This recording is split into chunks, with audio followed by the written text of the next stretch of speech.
All right, so let's change gears a little bit now, away from politics, and look more at the lifestyle, the economy, how people lived in the 1950s. And to introduce that a bit, I have a short little video that's going to just kind of overview life in 1957 America, just a snapshot year. The time was 1957. The handsome king of rock and roll, Elvis Presley. Rock and roll was new, and Elvis was the king. Gasoline was cheap, 25 cents a gallon, and it was pumped for you by uniformed attendants. But of course, service without having to ask for it. Telephones had rotary dials, and when you needed to look up information, you didn't go online. You went to the library and looked through index cards. 7 million index cards fill the row on row of drawers that line the walls. It was a very different world than the one we live in today. And perhaps one of the biggest differences is that it was the early days of national television. Television was revolutionary, and it made it possible for America to show itself to itself and to the world. Television is most certainly here to stay. Everything presented on TV looked different than shows look today, and quite often the people appearing on TV looked by today's standards uncomfortable, and they were. Shows were live then, and TV cameras were huge. And remember, almost no one had ever been in front of a TV camera before. So when this intimidating box was pointed at them, people often spoke in ways that seem a bit stilted.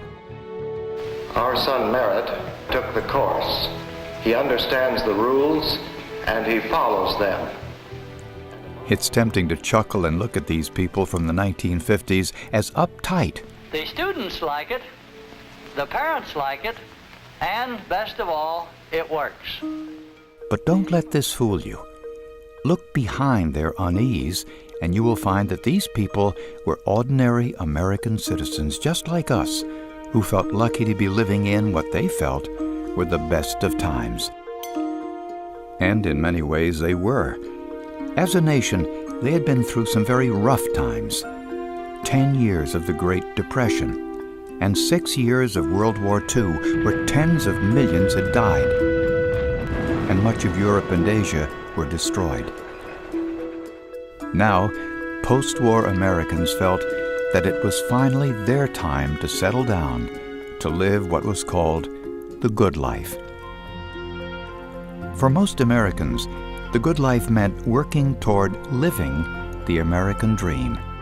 Maybe a nice home in suburbia, and some nice kids, and a beer and a ball game on a Saturday afternoon. And we'll have the living room right in here, and the kitchen right here. And, oh, darling, it's going to be just perfect. The American dream. Owning a home. Because in a well-built house with adequate leisure, they can live and work as better Americans. And a car, or maybe two. An American car. We have a right to take pride in our cars. And modern appliances that their grandparents had never known. You can own your own home, complete with its own refrigerator, television set, and clothes dryer. Boy, here's real emancipation from old-fashioned chores. A refrigerator, washer and dryer, perhaps a dishwasher, and so much more. And all of this was possible because of our industrial and economic power, and because of what was commonly called better living through science. Inventors, engineers, and manufacturers continually offer us improvements so we can have Ever greater progress in science and business that ensure a way of life that is physically gratifying and spiritually uplifting. Chemists have a lot to do with this, turning coal into everything from truck tires to sheer 90s. The world of science has given us some fabulous things. Materials which make fabrics more beautiful and easier to care for than natural ones. New and better stretch yarn for women's stockings. In the world of tomorrow, plastics will certainly call the tune.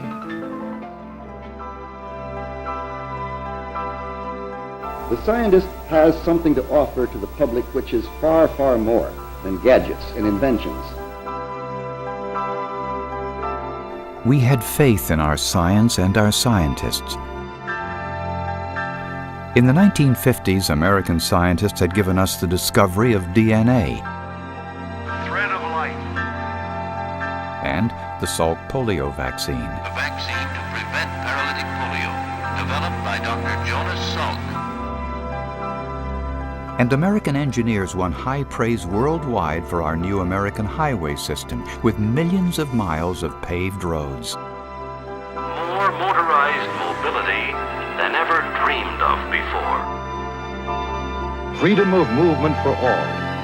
Symbol of democracy. We have become the nation on wheels.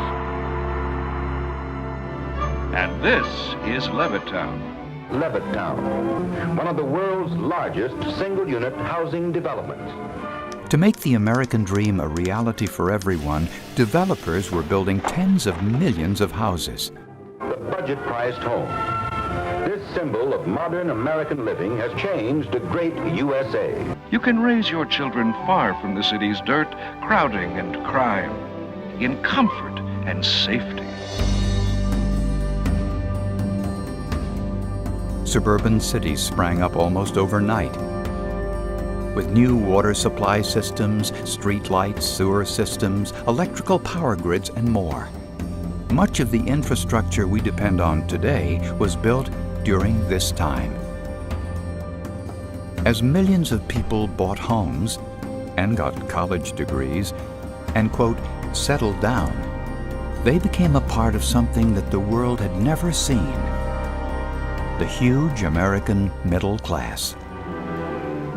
Never in history has the American family known such well-being. A standard of living beyond the wildest dreams of anyone who lived a half-century ago. Today, the middle-class American dream is sometimes made fun of.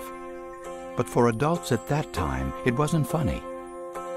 It was literally a dream come true. But there was a dark cloud hanging over that dream, over every home, over every suburb, and every city. The possibility of a nuclear war in which some will survive.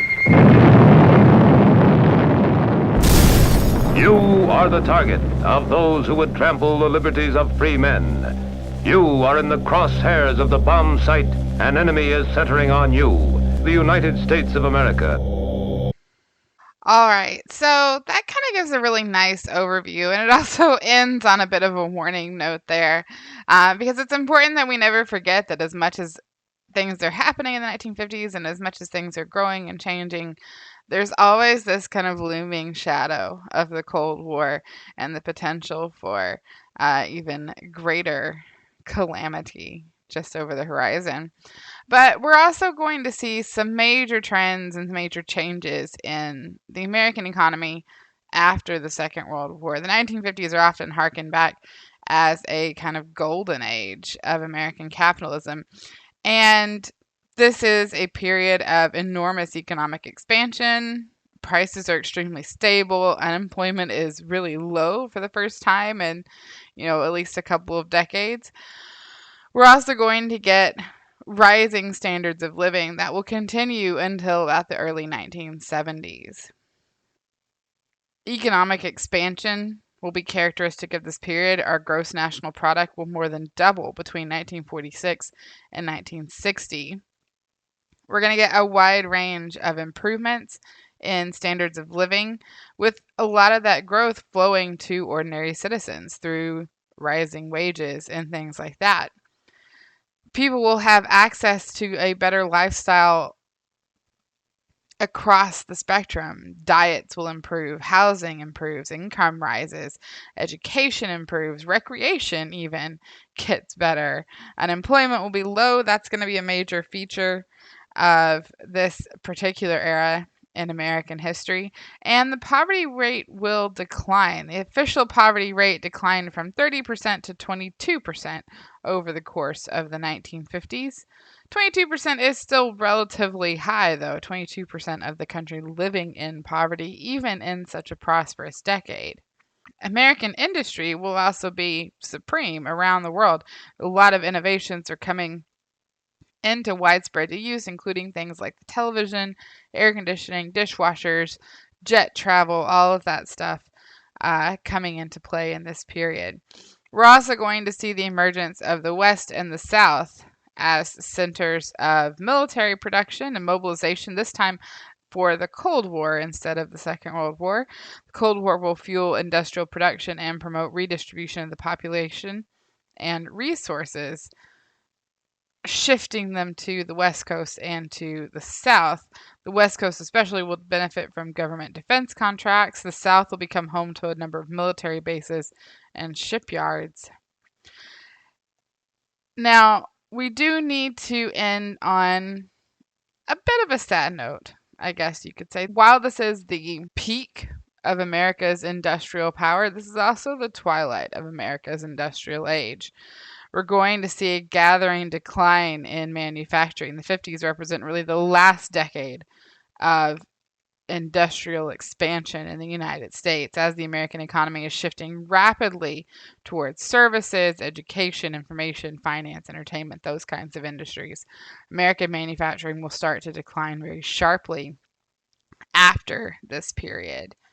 We're also going to see a shift towards white-collar occupations. In 1956, for the first time in American history since the industrialization of the United States began, white-collar workers, that is, professionals, clerks, people like that who work in offices and sit behind desks, will actually outnumber blue-collar workers in the United States.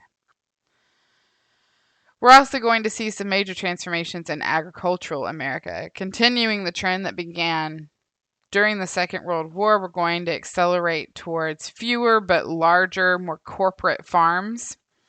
Mechanization is going to continue to overhaul, especially farming in the South. New tractors, harvesting machinery, along with a shift away from labor-intensive crops like cotton to easier ones like soybeans, will reduce the need for farm labor.